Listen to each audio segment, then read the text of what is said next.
What up, Whisper Nation? What up, Austin?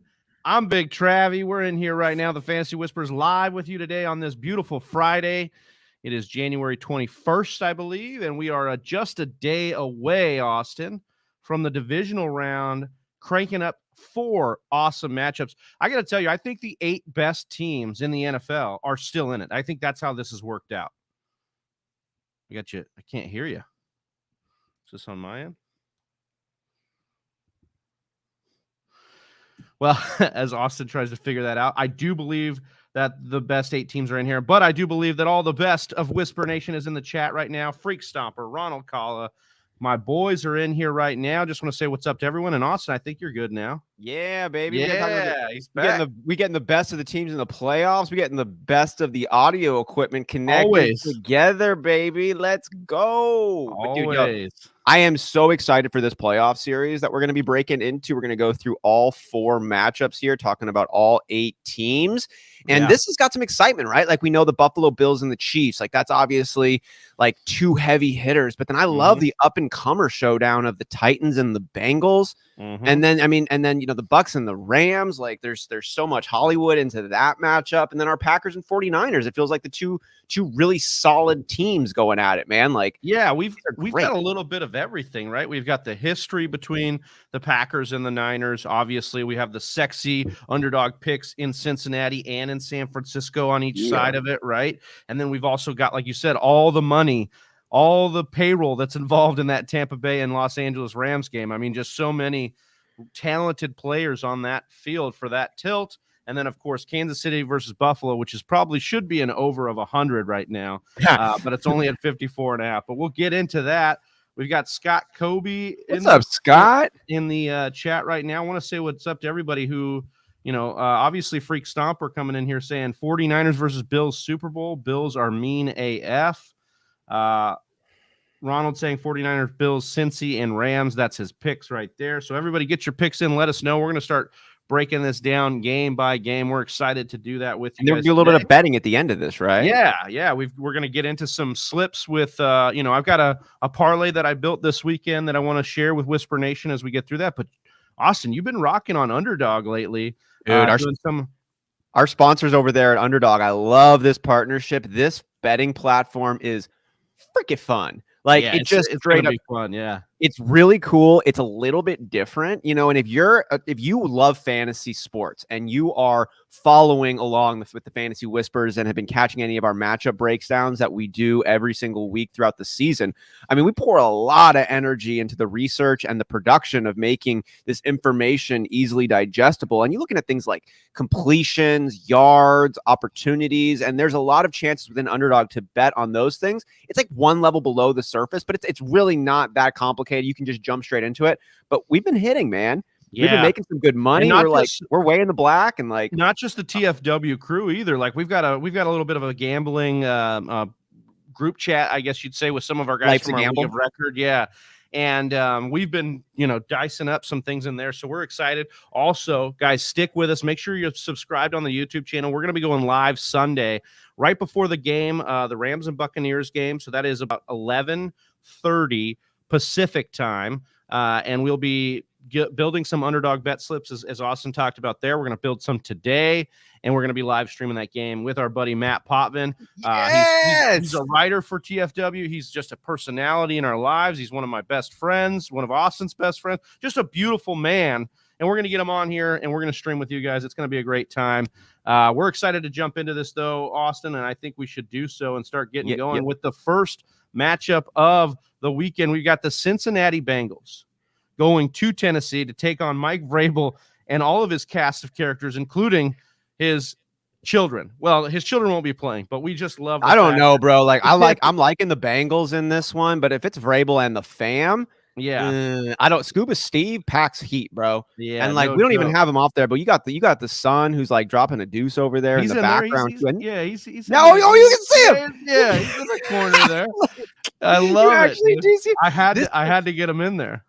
Whisper Nation, man, I'm sure you recall this was from the NFL draft in 2020 because he's at home, you know, when the pandemic was running through, and his kids certainly decided to make the most of this opportunity right here. And we got one kid in the bathroom. We got Scuba Steve. We got the redheaded mullet strong stance going on. The redheaded mullet, dude. I love it. Yeah, he's got the power stance, hand over the junk thing going on. We know what's going on there.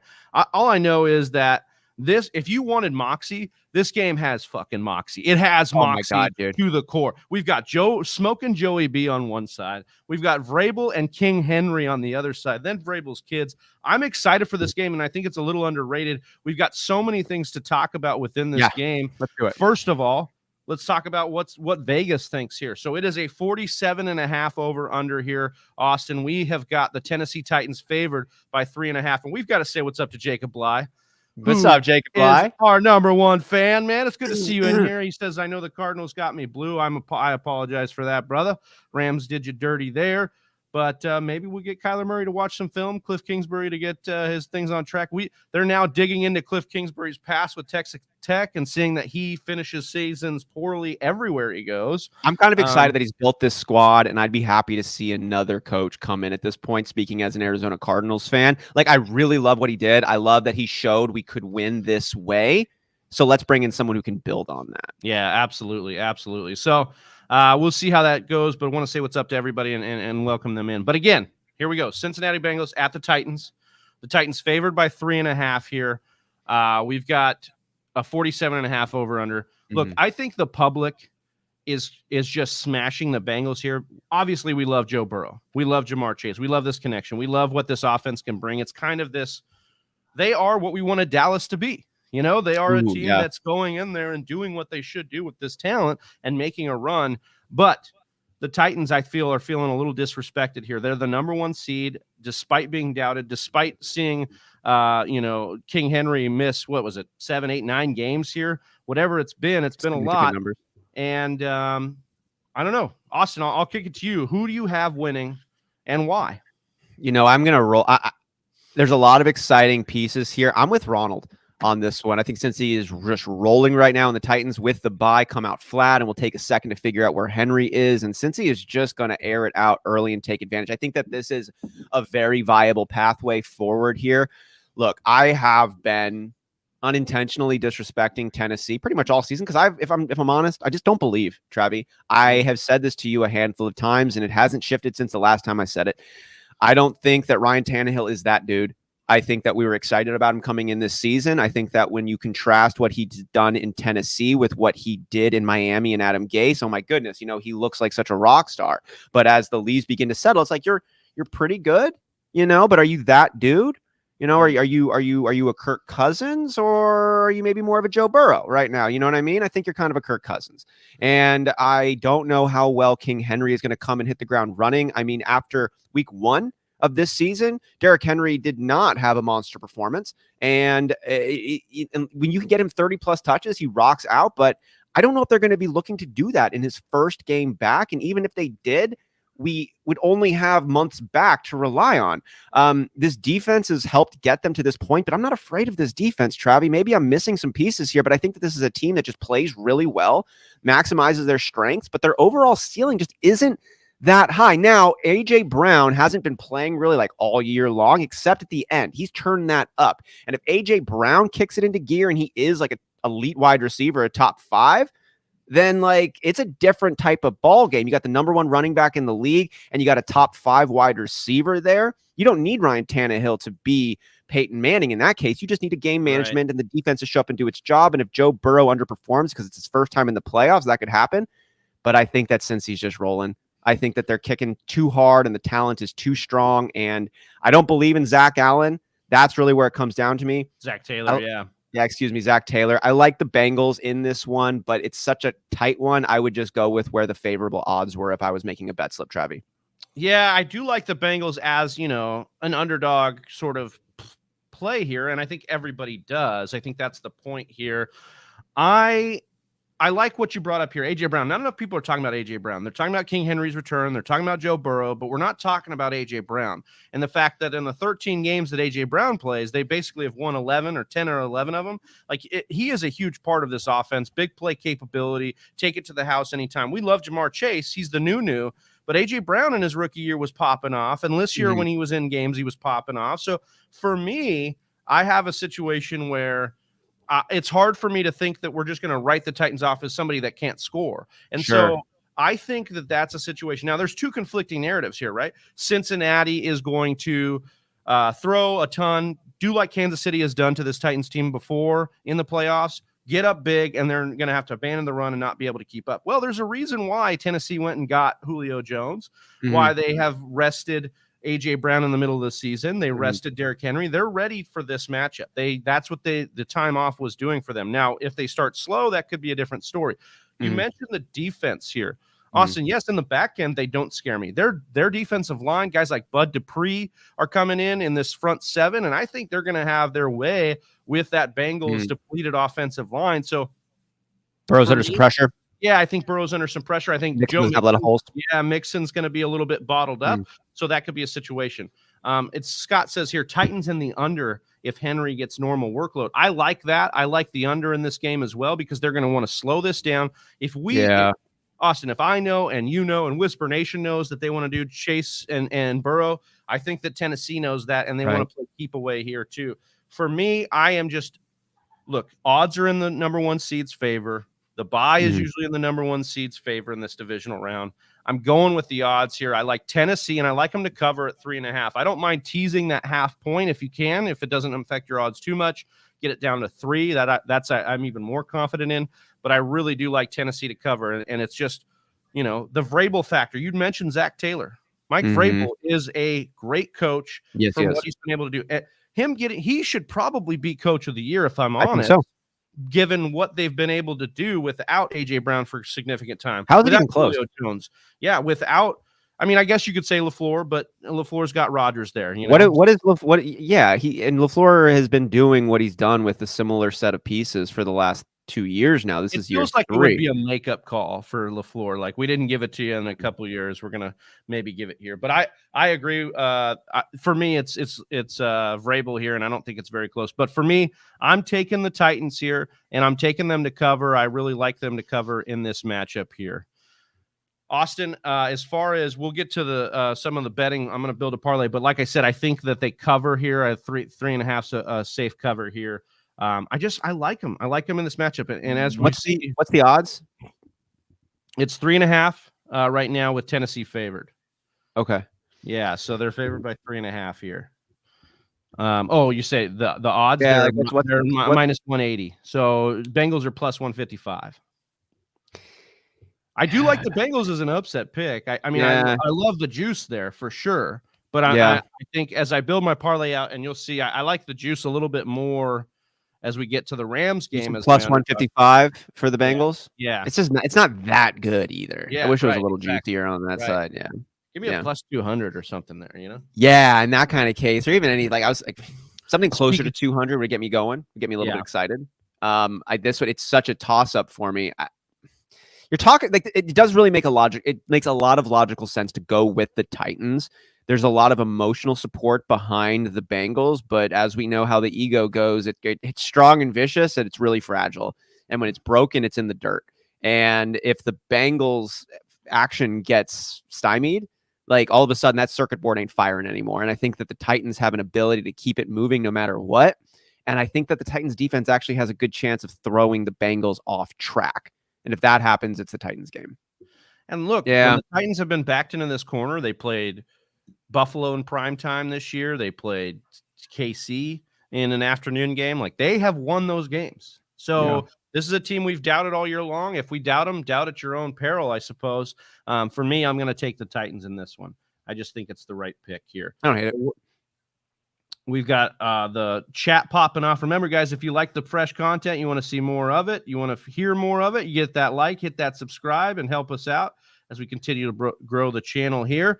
But our next stop here really quick. I want to bring this one up really quick. Do you think Kirk Cousins is the most underrated quarterback in the NFL? I don't know if he's underrated. I think we have him pretty pegged. We know what he is. I mean, he's a gunslinger. He's going to lose big games sometimes. He's going to win other games. You get him. I think he's a back end starter. I think he's a starting quarterback. He's a back end starting quarterback. He'd be the best backup in the NFL, but there's a lot of starting quarterbacks better than Kirk. He's not in the top 10. He's right in that kind of spot. It's like, you're always looking for something better, though. Yeah. Austin. Yeah. In prime time, Saturday night. Our Packers, I can't wait for this one, man. Hosting the San Francisco 49ers. Aaron Rodgers, not only looking to heal that toe up that you see right there, but he is also trying to get this San Francisco playoff monkey off his back. 0-3 against the San Francisco 49ers in the playoffs. Obviously, 3 different teams. This will be a 4th different team, different coaching staffs, all this kind of stuff that comes in here. But Jimmy G and his girlfriend here are traveling up to Green Bay, and they're going to take on, thumb. He's got the thumb injury. He's got the shoulder injury. We've got the Niners a little bit banged up on the defensive end, but this Niners health is always a concern. This Niners team, man, is really, really hot right now, Austin. They've won 8 of their last 10 games. They have a streak of, I believe it's 12 straight playoff games, Austin, with 125 rushing yards or more. So this team is physical. This is a bad draw, as a lot of people have said, for the Packers. This is because of our inability to stop the run over the years. We have shored that up a little bit this year. But Vegas likes us the most out of any team this week. It is a 47 over under. Green Bay favored by 5.5 at home. Austin, bias included. I want all the bias here. Who do we like and why, man? I think the Packers are just a little bit different. And I think we've known how good they are, but I think they have a little bit more substance. I think they're a little less hollow. They're grounded a little bit more. And I think that's something LaFleur brought to the table, replacing Mike McCarthy. And we've seen him lose no more than 4 games in a season. We've seen him get to the NFC Championship now multiple times and fall short. Rodgers is cooking with different gas these days. I don't think that's a surprise to many folks. He's riding different energy. And you and I kind of talked about this a little bit. We're not stoked with all of the decisions Aaron Rodgers has made, but he's still our dude, and he's probably going to win an MVP. And I'd say he deserves it. And he's coming in and he's playing a game that's a little dangerous, I'd say, but I think he's playing it and he's winning. And he is a full version of himself right now. And we talked yesterday, Travi, about how Aaron Rodgers is often a little bit internal, and maybe what he's saying right now is, maybe concerning is a word, maybe like surprising, certainly. I'm not going to throw some concern in his way. I'm saying it's a little bit eyebrow raising, but he is full force. And arguably for the first time in his NFL career, I can't remember him ever being so open, so vocal, so willing to toy with the public's perception of him. I mean, when he was going through the holdout over the summer, Travi, he then goes and signs up for that golf exhibition with Tom Brady and Phil Mickelson in the bunch. And jumping it's like you think waterfalls with his actor buddies. Yeah, doing all sorts of great. And you're like, wouldn't a guy right now who's going through such a precarious, intense moment want to take a step back? He didn't. He leaned in. He doubled down. He spent 20 minutes on the Pat McAfee show talking about being immunized. You know what I mean? He's really going out there. He's got his toe as his profile picture. I think your truth is powerful. I think he's standing in his truth. I think he's a little bit off, but I think he is very confident. He's got more energy flowing through him than he ever has. And I think that's bad news for the 49ers because I think he's the baddest quarterback in the NFL. And I think when he's feeling himself, you just can't beat him. It's like you just can't. Yeah. And speaking of feeling himself, Ronald says he is full of himself and he always loses to the Niners. And I get this narrative, and it's fun that, the media does this quite a bit. This is a situation where, look, if we look at these Niners teams, well, first of one of the 3 losses is against Colin Kaepernick and the 49ers, and that's not, oh my God, those running, dude. Yeah, that's a different team. The last time they faced was in the NFC Championship, and that was Raheem Mostert. Jimmy G only threw 8 times. I mean, we were giving up 8 yards per carry to the Niners in that game. I don't think that this Niners team is going to be able to run with as much efficiency as they did in that game. Now, will they be able to run? Yeah. But I think if you beat a dog enough and you tell it, hey, you're not physical enough, eventually that dog's going to get physical. And I think everything we've done as far as signing Devondre Campbell, getting Rasul Douglas, we're going to get all these players back from injury as far as the Packers are concerned. I think they're ready to get into this game and establish what they need to establish. Line of scrimmage, physicality against this team. And you're going to bring Jimmy G, who banged up his shoulder in the last game, has the torn ligaments in his thumb in this game. And if that game has to be put on Jimmy G's bum shoulder, I like that as a Packers fan. I want that. That's definitely something I want to side with. And the other thing people aren't talking about enough here is the Packers' ability to run. We have AJ Dillon here, who has now come on strong. We have a 1-2 punch in Aaron Jones and AJ Dillon. He's got big thighs. Yeah, huge thighs. Huge thighs. He is named Quadzilla. The other one is the Quad Father. So he's got 2 different names for his quads here. So that's what we got here. Also, and I don't want to just skim over this. Yes, Freak Stomper. Debo is amazing. I love it. Yeah. I don't think they can stop Debo. He's random. I like calling him random. That's good. That's the other thing about the Niners. They have players that don't play positions. We've got Juszczyk coming in motion and then taking a direct snap. That's a fullback. It's crazy what they do over there. We've got Deebo Samuel, a wide receiver whose average depth of target is basically 2 yards. We have Jimmy Garoppolo standing behind center. Right, exactly. So I think for sure that is something that goes in the advantage of Shanahan. But again, I think that we have situations, that we're seeing on defense here. Devondre Campbell is a huge addition for the Packers, made All-Pro this year for the first time in his career. We have Jair Alexander coming back. We have Zadarius Smith likely coming back. We have pieces on defense that are coming back for the Packers. But again, this is going to be the big thing for the Packers. We have not started well at all this year. Our first drives have been very bad. If we start strong, I think we can put the Niners away, because I think if the Niners were forced out of the run game and had to rely on Jimmy G to throw, I think that's an advantage for the Packers. And again, the Niners corners, very, very weak and very exposable here. And they didn't play a very strong game against Dallas and still got out with a win. So I think we're going to score a lot better than Dallas did. Obviously, Nick Bosa looking like he's going to play. I think this is a situation where, we can. I think the Packers handle this. I'm taking the Packers. I'm taking them to cover. It's 5.5. I think they easily cover that. I think this is a good game for the Packers. This is a game where if San Francisco does go flat, Jimmy G is not going to be able to bring him back. No. I love Debo, but if the Packers can game plan for him, Elijah Mitchell's awesome. George Kittle is maybe the best physical tight end in the game, and I know what I'm saying right there. Debo's great. Ayuk is underrated, but the Packers are pretty solid across the board. Now, this is a good point secondary. Yeah. Jair would be nice. Let's talk about special teams. This has been such an Achilles heel of our Packers for so long. We've missed Super Bowl appearances because of our special team play. Do you have any concern from our Packers special team side going in this week? Oh, yeah, for sure. It's probably the biggest weakness we have on the team. It's just inconsistency. We've had good games on special teams. We've also had very terrible games on special teams as well. So it's definitely something, especially in the playoffs, it gets magnified here. Yeah. But again, I think we have the best field tilter in the game in Aaron Rodgers. So I think that's going to, if you put the disadvantage to the advantage for the Niners, you like these advantages that they have. But then if you go Rodgers versus Garoppolo and in the playoffs, how much that's magnified, give me that. So we'll see. We'll, you guys are going to miss coming in here just like last week. Yeah. Well, okay, we missed. We hit on the Chiefs. Obviously, we hit on the Bucks and the Bengals. Yep.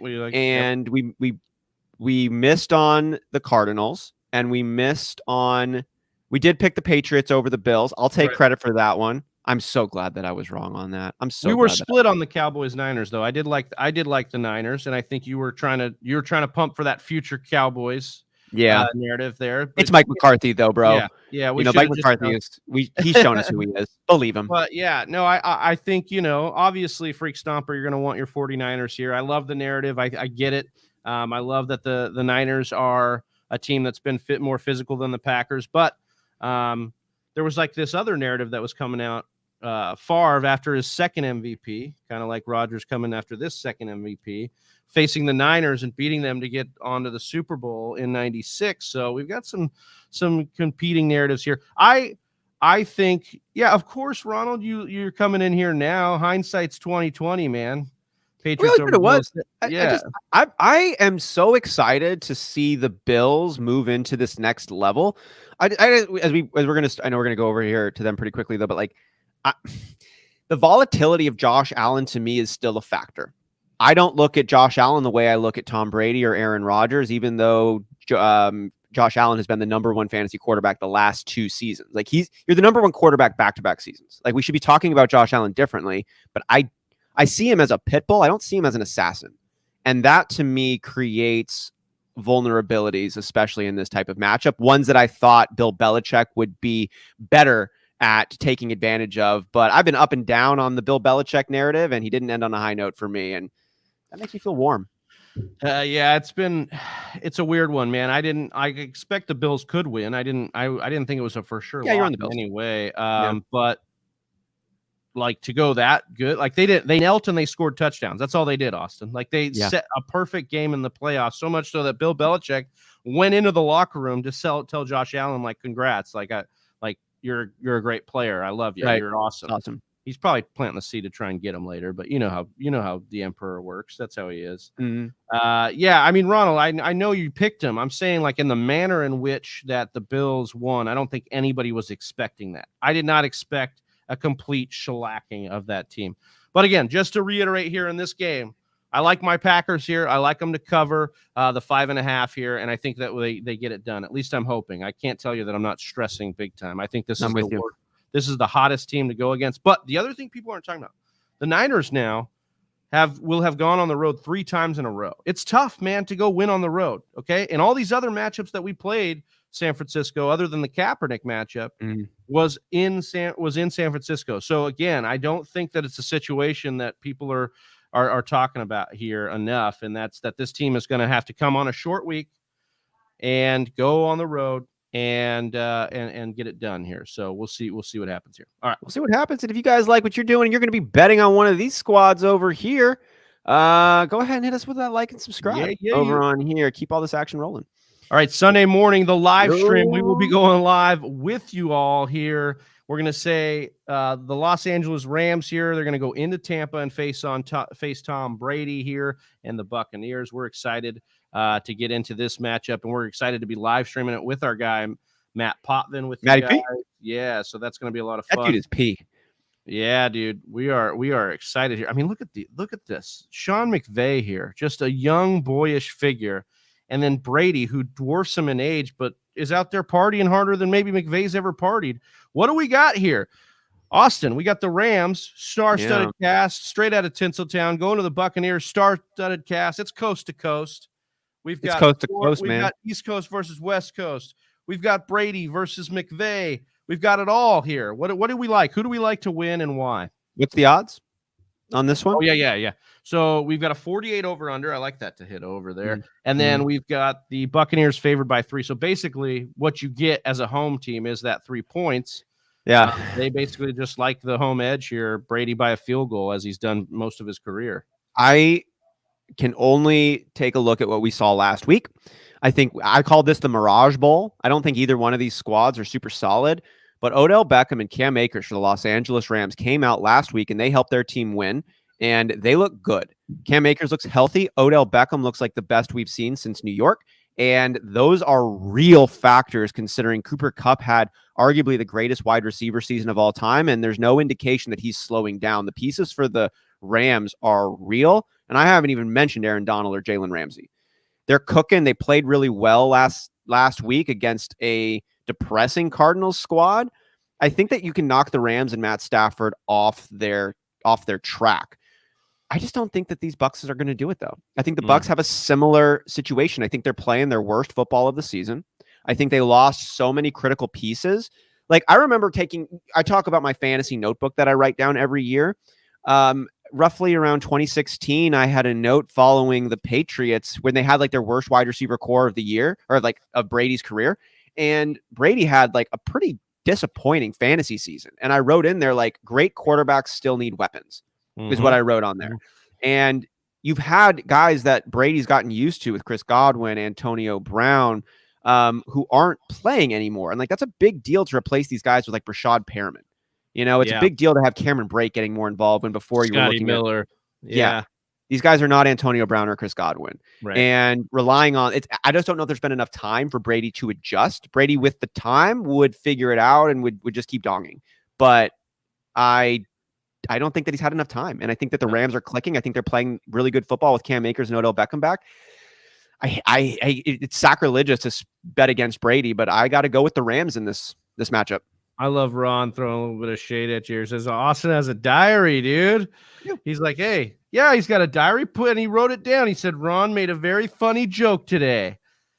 No, I think you're right here. I think there's a lot here to like in the Rams situation. First of all, they're kind of that team, Austin, that needs the confidence boost. If they've got a confidence boost, they're going to come out and punch you in the mouth. If they're like a dog with their tail between their legs, like they have been in a couple matchups against San Francisco and others, then that's another one to see here. To me, it's both defensive lines. It's both defensive fronts in this game, okay?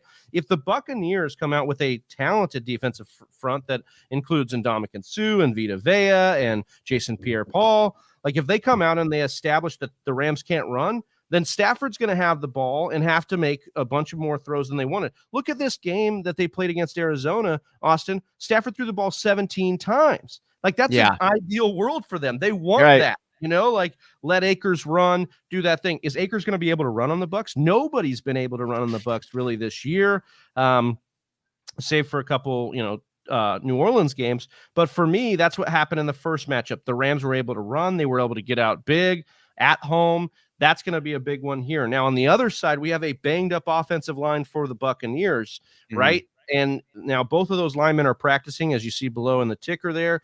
But we have a situation where Von Miller is coming on 5 sacks in his last 6 games. We have, of course, Aaron Donald on that offensive line. Floyd is another one. So for me, this is a game of defensive line. I know that sounds ugly. We've got all the other weapons, but I think that's what it's going to come down to. Which defensive line wrecks the game more? I like Aaron Donald and Von Miller in this one. I like them to be able to do what everybody wants to do to Brady, which is bang him around, get him off his game, get in his head. When he gets hit, we look at all these teams in the past that have gotten to him, the Strahan Giants, the Von Miller Broncos, some of these teams that got in his way that messed him up are these teams that can do it. And I think Aaron Donald here and these boys are going to try and do it. I like the Rams to win this game. The other thing people aren't talking about, McVay now 2-0 in his last 2 games against Brady and the Bucs. That includes a game with Jared Goff where they went to Tampa on Monday night and beat them.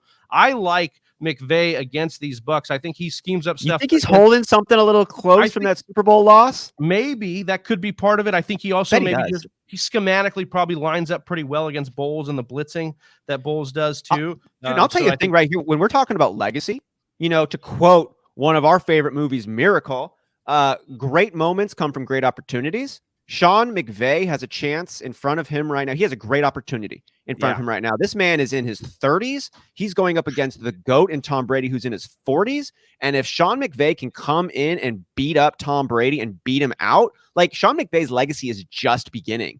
And if he can start it off with a Super Bowl loss in with an up and coming team that Jeff Fisher had just a couple of seasons before in the basement, if he can go ahead and lose to Tom Brady, but then take those licks, level up, and then beat Brady consistently, just like you mentioned, 2-0 in his last 2 games, and now with a chance to go to the NFC Championship, going through the defending Super Bowl champs, I think Sean McVay sees that opportunity. Absolutely. He wants to fuck Brady up and take that spot on top of the mountain. Dude. And I think he's already done it a couple times, obviously, since the Super Bowl, like you said.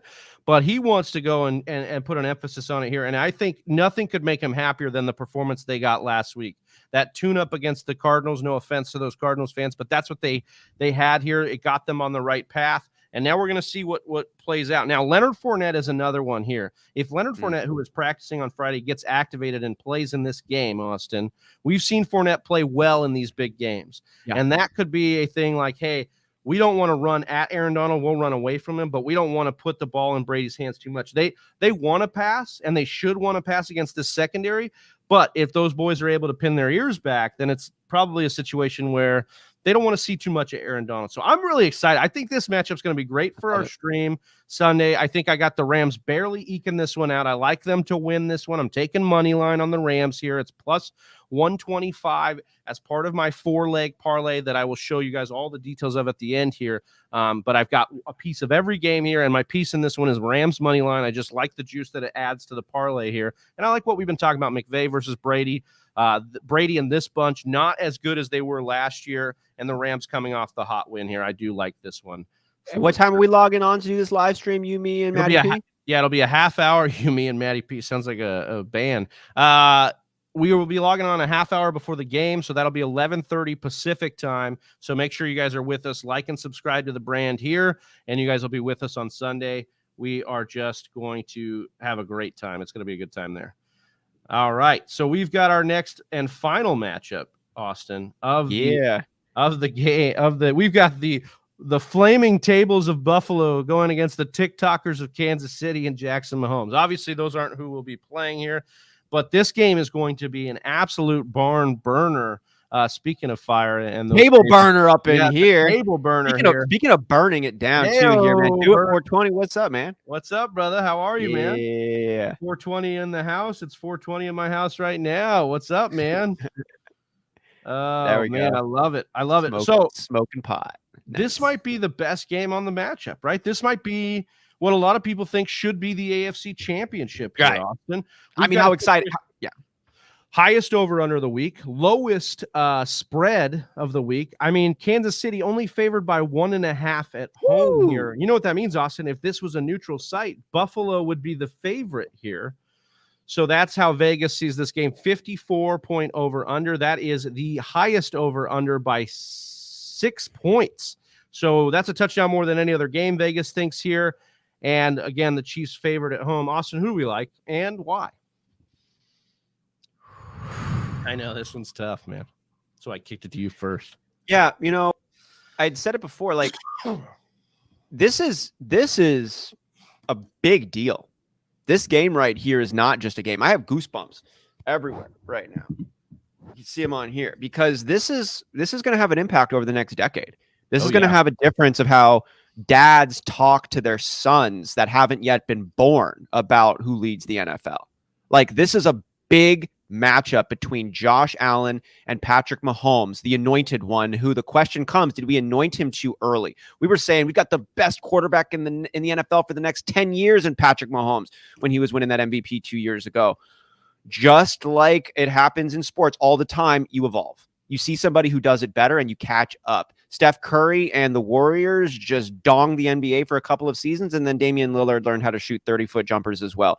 Tiger Woods was crushing the ball, and then other golfers decided to bench press and lift weights as well. Like, Patrick Mahomes showed us a different way to do it, and guys like Justin Herbert and leading the pack, Josh Allen, back-to-back #1 overall fantasy quarterback, Josh Allen, is coming into Kansas City, man. They built this team to beat the Chiefs, and they have beat the Chiefs this year.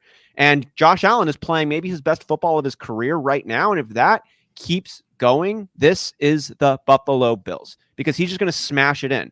I think that Patrick Mahomes is more of an assassin. I think that Josh Allen is more of a linebacker. But where I see these two teams stacking right now, that linebacker bulldozer mentality might be the one that gets it done. Like, Patrick Mahomes we've seen him struggle at times, and he doesn't have that, like, just tuck it and run it. He seems like a little bit, it feels bad to say, but he feels like a little pretty boyish. Like, it feels like he's like changed a little bit over the last couple of years, protects himself a little bit more, isn't doing everything he possibly can. As we're on the other side, Josh Allen to me is like reckless abandonment mode in a good way for your team. Like, you might not like it, what it does for his bones, but you like what it's going to do for your probability to win that game. The Bills are cooking hard, bro. It's interesting you say that about Josh Allen. It's almost like we saw at the beginning, right? It was like he was maddening. He would have these great games and then the weird, clunky games after. And what he's done now is kind of controlled the chaos, it seems like, down the stretch of the year for the first time, which I really like out of Allen. I'm with you, man. I think those 7 touchdowns, perfect game wasn't a fluke. But again, the Bills went out and hung 7 touchdowns. The Chiefs went out and hung 6. So it's not like the Chiefs are falling off. Look, no. I know we said all year that the Chiefs Jerick McKinnon on the Chiefs cannot be an understated piece. Right. And so that with CEH now practicing in full and looking to get back as well. So they'll have here's the thing. The Bills are coming in hot, right? They have their defense is tightened up. Well, so is the Chiefs. Yeah. Their running game has been established with Devin Singletary. But then again, so has the Chiefs. They've been running the ball better than they have been all year. So these teams are red hot at the same time. I really think it's a toss-up. I would flip a coin here. I'm going to err on the side of the Chiefs because they have the experience and they're at home. But that doesn't mean that I don't think the Bills aren't going to come in here and win this game. I just think that if I have to pick one, I'm picking the Chiefs. What I really love about this game, betting-wise, is the over. Smash the over. It's 54 here. I think this game goes over. I think it's going to be an absolute shootout. I think this team what we like out of these offenses, and we're like, oh, what happens when the unders hit? I think that the unders tend to hit when the teams know each other pretty well. These teams don't know each other that well. They play like once a year, but nothing. I don't know how much they show to each other. I think this game is going to be our best against your best, and their best happen to be these multi-$100 million quarterbacks. Where I'm at right now with you is on the Chiefs here, and the reason being is Settlers of Catan reference coming your way. If you've got any Settlers of Catan lovers out there, Whisper Nation, let us know. But if you're building if you're building your roads and you're getting the longest road card, to get the longest road card from another player, you can't match the length of their road. You have to eclipse the length of their road. I think the Bills might have matched the length of the Kansas City Chiefs right now. I'm not willing to say they have eclipsed the Chiefs at this point, and it is in Kansas City because they are the reigning champs, because this is their house still, this is their league, this is the Chiefs game. And if the Bills want to make it theirs, they're going to have to come and take it, and I just don't think they're that much better yet to do that. Here's the thing. In the playoffs, Austin, I have 3 factors that I like to look at for a game. Okay. Give me an advantage in each category, right? I want to look at your coaching. Okay, I think that's important here. It is. McDermott's done a great fucking job. Like he's turned this whole program around. He's made them something. Hiring Brian Daboll was absolutely brilliant, and what he's done for Josh Allen is brilliant. But it's Andy effing Reid here. That's who we're talking about. Andy Reid has to get the advantage here. Where did McDermott come from? Andy Reid's coaching tree. So again, we usually like the guys that were the head of that tree when we look at the guys they're playing at. So give me the advantage to the Chiefs there. Quarterback play. Now this one, I know you could say a toss-up, but Mahomes last week, that pick, Austin, was his first in the playoffs at home. He has, I think, 20 touchdowns and 1 pick in the playoffs at home. Give me Mahomes here as the advantage, and then defense would be the last piece. And sometimes that's important, more important than the others. In this case, I do take the Bills here. I do like the Bills defense more. They have no Pro Bowl votes, but we're the number 1 team scoring defense in the league. So figure that one out. Obviously, they had the running unit. Yeah, it's just a great unit. So I'm taking the Bills here.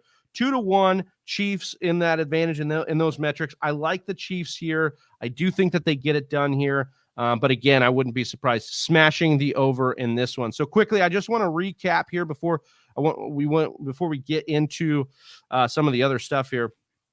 In the Cincy and in the Cincy Tennessee game, we both are. You like Cincy, right? Is that what you said, or did you? I'm going to go Cincy. I'm going to go Cincy on the money line and go with the plus 155. Okay, so that's what. Oh shoot. So that's what we have here for I have Tennessee and I have them covering there. For the San Francisco Green Bay game, I got Green Bay, and I think they cover. What do you like there, Austin? I like Green Bay. You like Green Bay? And Rams Bucks, I like the Rams. I like them at the money line there. You taking the Rams as well, Austin? Second that.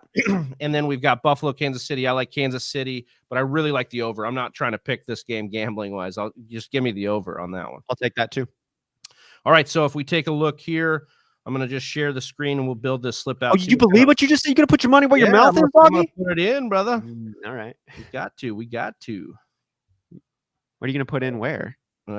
Should put in some money into this slip here. I get excited, dude. So again here. I get a little dirty. Again here, I like the Titans to cover here, and I like the Packers to cover. So again, there's a little bit of history on my side, analytics on my side. I want to take the number 1 seeds here.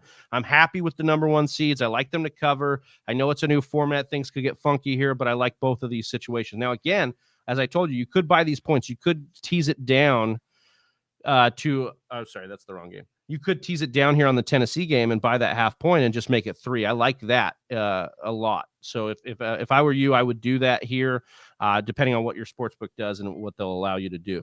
I like the Rams money line, as we talked about. I just think they're going to do enough here to get that win. Now, again, the tough thing here, man, both San Francisco and LA traveling cross country here on these flights. But again, there's a lot here to like about what the Rams bring to the table and that travel as well.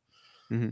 Also, quick note, we didn't talk about this, but the Rams remind you of one of those teams that can kind of flip a switch, Austin. Like on defense, we were like, hey, like all year, we're like, the other defense is suspect. But then it's like, now I feel like, well, they've got Ramsey and Donald and Von Miller and these guys. they could just flip a switch on defense, right? They could just be a lockdown unit when they want to be, right? They just need to be motivated. They've got Bro, and I think you got a NFC Championship game on the line. That's why I think that like Cam Akers, I know how good the Bucs run defense is, but this dude is fucking fired up, dude. Yeah, like he just came back after a long absence and he is running well. He's feeling healthy. And you can't tell me that he's not like a kid going and opening the school doors to see the recess field. And you're just like, go. You know what I mean? That's how I see Cam Akers right now. He's so excited. And it's like, fuck you, defensive line. I don't care.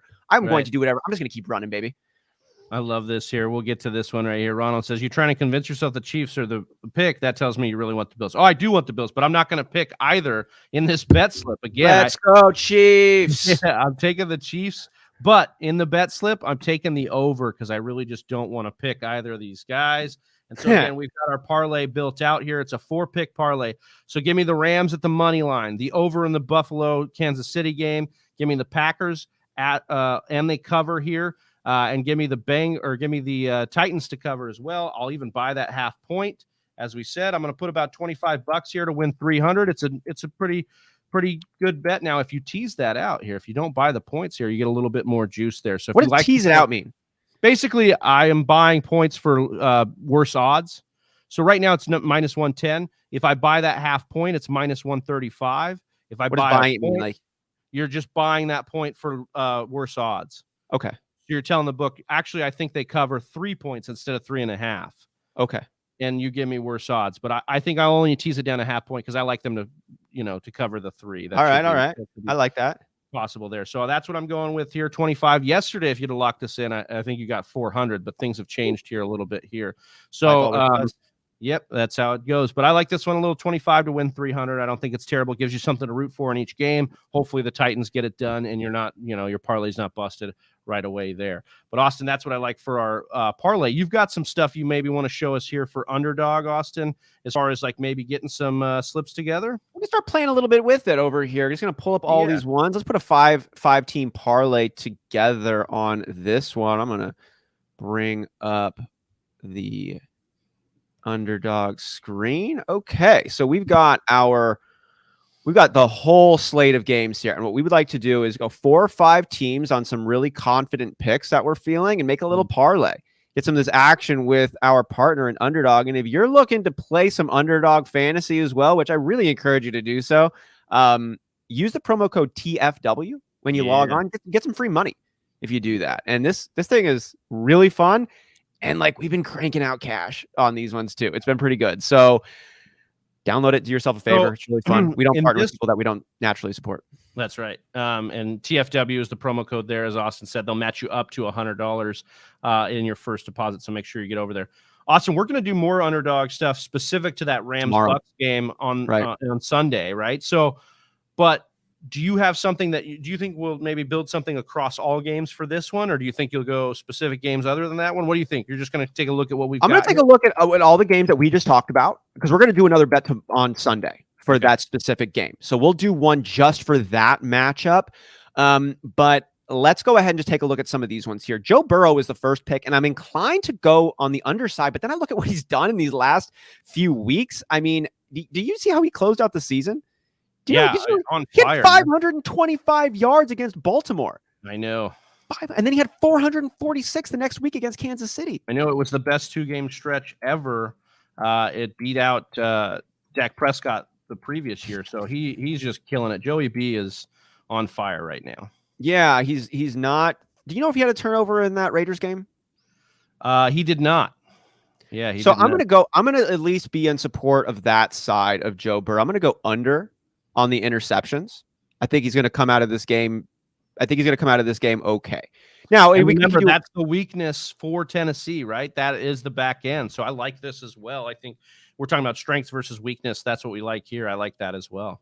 So, we can only do one pick on Joe Burrow. Travi, is there any other things you'd like more, like over under the 8.5 rushing yards? I'll tell you what, I'm scared to death on these rushing yards now, man. I thought I had a lock in Stafford last week and he ran all over me. So I'm gonna stay away. I like this. I like, maybe you could say the over on the passing yards. I could get behind, but 250 is a nice over-under for passing yards, right? I don't like the 270 number. I think that's 278 is a little high. What do you think? Yeah, I think it's a little bit high for me as well. I want to see. I'm going to pull up the numbers right now from last week in the wild card game where Cincinnati went up against the Raiders. Joe Burrow came down to earth, 244 yards. Yeah. 2 touchdowns in that.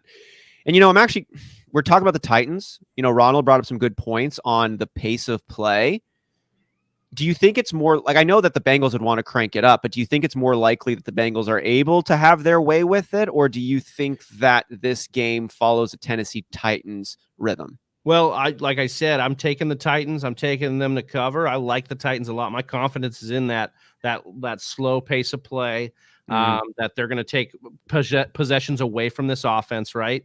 And, Meshach agreeing over there. He's probably asking you the same thing. But Meshach's a big Bengals fan. Yeah, he likes the big cats, my kitties. Yeah, they like that. They like this. They get really excited when we talk about things. I think that I like the Titans to take some stuff away from them because even if Henry's not 100%, they've got some capable runners over there. And this offensive line or this defensive line, I mean, Larry Ogunjobi is out now. So he had season-ending. I mean, that's a big run stopper for them out for Cincy. So again, I think since Tennessee's going to have advantages here in the run game. So I'll tell you what, man. I'm going to go with the narrative that you're talking, where Tennessee is going to be able to be a little bit stronger. That takes me off the under interceptions for Joe Burrow because I could see him getting a little bit tense and making a mistake.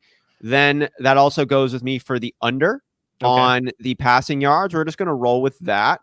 I think that it's more likely we see a matchup like we did last week with the Raiders than it is against like Baltimore or the Chiefs going back into the regular season. I like that. Yeah. So looking over now, I'm just going to stick with this kind of slow pace of play. I think Tyler Boyd is their least sought after weapon. And I know this could if they're focusing on Higgins and Chase, this could create an opportunity for Boyd. I just don't think it's going to happen. I'm going to go with the under on Tyler Boyd over here as well. Now moving over, I don't feel awesome about the CJ Uzomah. I don't feel I'm gonna fade on him on making some calls there. I don't want to have. He's a weird one, right? You just feel like he's gonna break your parlay or something. I just don't have a ton of a strong finger on that pulse. So now moving over to the Tennessee Titans side of the ball, there's Ryan Tannehill, 235 yards is a low number. It's a little bit intriguing, but I want to get a little added perspective on that one to take a look at what Ryan Tannehill's done these last several weeks. And if we go into the regular season, 287 yards to close out against Houston, but then 120 yards, 209 yards, 153 yards, 191 yards. Like in the last 5 weeks of football, this dude did not break 200 yards more times than he did break 200 yards. So he doesn't factor in those games was AJ Brown only playing in 3 of them. So, but yeah, I mean, that's enough of those games to actually still say like that he should hit, Well, yeah. And like 120 yards, in the week 17 game that he had there, so I don't think that they necessarily want to see Ryan Tannehill do that. That's exactly right. Yeah. But in a game where they win, does he have to? That's a great point. That's a great question on this one, especially against this offense, right? Like, I don't know. It's tough. The other interesting one on this is the rushing yards. Now, I know we don't like to go with that, but they give us a kind of a good padding here with 15.5. And if I look back at what Ryan Tannehill's done, -2 yards against Houston, 7 yards against Miami, 22 yards there against San Francisco, 18, 29, 24, but then 3, 1, 3. Like he's got a lot of games where he's sub 10 yards and he closed the year with 5 rushing yards combined in his last 2 games. So I don't think he's in the mood to rush right now. I think Derrick Henry back is going to be reason for them to rush through Derrick Henry and not Ryan Tannehill. I think they kind of control this game, which means we don't see Ryan Tannehill like scrambling for a 3rd down as much. I'm actually going to go on the under on the rush yards. I feel okay about that one. I like it. And let's see here. Now, what I also like to do is sometimes go with these guys that I think are like no-name players. Excuse me. Like I don't want to say that. Nobody. It also says you're a nobody, dude. And No. Nick Westbrook-Kine and Goff Swaim, you guys are professional football players. I'm sure you are the pride and joy of your families and communities. And how dare somebody on a YouTube show call you a nobody? You are certainly not. I am looking at your face right now and considering making a bet on you, but I'm going to go bet on the under for a lot of these guys because I just don't think that they're going to be heavily involved here. So like, I've got some guys to pick from on this. Austin running to get the over right now, or the unders. He's just like, give me these unders. He's coming. I love picking the unders, dude. I know, dude. You got me so nervous over here, dude. My hands are sweaty. My knees weak. My arms are heavy. They're fun. First off, you start off winning right away because they hit the under right away. So somebody's got to do something to eclipse it. Yeah. And you love that. Yeah. So when I look at, I want to know your opinion here on Nick Westbrook, Goff, or Anthony Ferguson. Jeff Swaim. Who do you think here has the least likely chance of being involved here? I'm going to jump out. I'm looking at Swaim, and he hasn't had. He's had over 29 yards one time this year. What do we have his over-under at? 12 and a half receiving yards. So, like, yeah, if we're looking at it, he's had 2, 9. He's never done this all season. Yeah, I mean, really over in the last month. So I don't know what would change unless we're saying with Derrick Henry. Easy. Yeah, I'm going with the under on Jeff Swaim here. I love that, dude. And yeah, that's an easy one. I'm going to be doing some more with that as a piece there because I don't know why all of a sudden he has the most yards he's ever had this season. Right. That's like the dream under for me. All of a sudden you give me this as an option underdog. Yes, please. Yeah, it might be the most confident under I have of the ones we built out. So that you're right. That could be a building block piece for us to make more lineups out of if we like that one. Yeah. Like just like it's a really solid, confident piece right there. Obviously one throw when it's over, but I just don't think it's going to happen. The dude isn't even on the field all that. I mean, right. Yeah, that's the other thing. Let's look at his snaps here. His snaps are a little bit higher than I had thought when I said that. Yeah. 71%, 90%, 63, 64. Even for a tight end, that's not that great, you know. He's not running routes. Focal point, you know. Yeah. All right, so we need to make one more pick for a 5-teamer on this one. We can go with any of the people here. Maybe we move into the 49ers Packers game here and see if there's a solid one we really like. Here's like a Juan Jennings. Yeah. I like that as an under. I like that as an underplay. I'm with you, man. I think some of these, I like what you're doing here. Pick some of these known or just these ancillary pieces. That's what we'll say here. Yeah. Let's see. I can't. Jennings over here. That's how off the beaten path he is. I'm looking up his stats and they're not loading over here. He doesn't even have any stats. He's got nothing, dude. Who are you? Is Sleeper down right now or something? Because it must be because it's not loading. Juwan Jennings broke Sleeper. That's what we found out. Pulling him up on another stat over here. Ronald making this point here, and what do you think about this counterpoint here? Ronald says, "I like to play the overs. More fun to hope that a player does well than bad." Absolutely, that's how I started all of these, and then I just kept losing. And then I went with the unders and I started winning. You're like the guy on the craps table that's betting for them to roll craps, dude. They got the guy betting on them. I'm just betting to win, dude. Like I'm just looking at what. No offense, I'm taking the licks. I'm taking the licks, man. Like a couple of principles on this one, and when we do this on Sunday, I'm gonna be looking at the injury report right before, getting refamiliarized with the backfield dynamics. Because man, I missed on the Kansas City one because I had Darrell Williams going on. Yeah. I literally just forgot about Jerick McKinnon, and then he was so all that stuff happened. So yeah, it is definitely more fun to hope that he does bad, but like I'm going with what I think are the best odds. I'm with you there. And okay, so Juan Jennings here. I'm looking at what he's done here this year. I mean, he's got 282 yards on the season. He closed out the year. He had 29 yards last week, 3 receptions on 5 targets. I just don't know if I know what he did there. That's a pretty juicy 28.5 receiving yards. To me, that's what you could expect him getting if he was involved. So it's a toss-up if he's involved, but I think it's a toss-up if he's even involved or not. Right. So that's like he needs to win 2 coin tosses to beat me on the over. So I'm going to go under on Juan Jennings on here, and I'm going to go ahead and submit a $25 bet for a $500 payout. Boom. And it's locked in. So once again, we have Joe Burrow under 278.5 passing yards. We've got Tyler Boyd joining him in the under category here, 45.5 receiving yards. We like the slower pace of the game, which means we like under on Ryan Tannehill with Derrick Henry back for his rushing yards at 15.5. Jeff Swaim, who the hell are you, man? Why are you even showing up here? We're saying my busted parlay. That's who he's going to be. No bad vibes, Austin. So he's going under 12.5 receiving yards, says Austin and I here. And then Juan Jennings under 28.5 receiving yards. Again, guys, if you want to get in on Underdog, go to underdog.com or download the app in the App Store. Use the promo code TFW. They will match your money up to $100. And again, Austin, we'll be making another slip here, or at least one or two other slips on that Tampa Bay Los Angeles game on Sunday. So make sure you're liked, you're subscribed, you're with us as we go live Sunday morning, 11:30 Pacific time, as we get rocking and rolling on that divisional matchup. And you know what? We'll know what happened with our Packers by that time too, man. I'm excited, man. It's hopefully we can breathe easy here, and we hopefully we can destroy Freak Stompers' hopes and dreams here with those Niners. Just kidding. We love really you. Nervous. It's very exciting, Travis. Yeah, man. Any last words for Whisper Nation here as we sign off? God, I'm so fucking stoked for this weekend to be with you guys. You missed the peekaboo. Hold on. What's that? No. Hit you with the Babadook on that. I want to get the Babadook gif up here pretty shortly.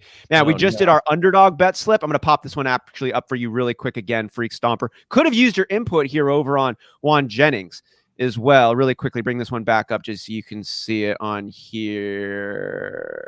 Bam. So we just finished this bet slip, Freak Stomper. We've got $25 to try to win $500 over on underdogfantasy.com. Use the promo code TFW.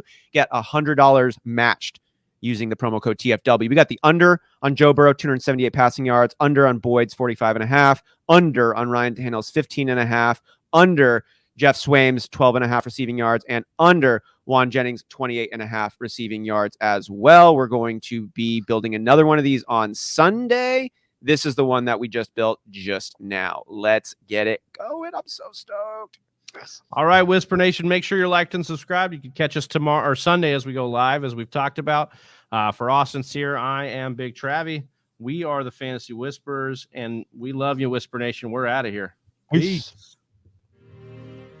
Right here. Hey, you made it to the end of the video. If you like what you saw, go ahead and click subscribe. And if you want to watch more fantasy football content, check out one of these videos.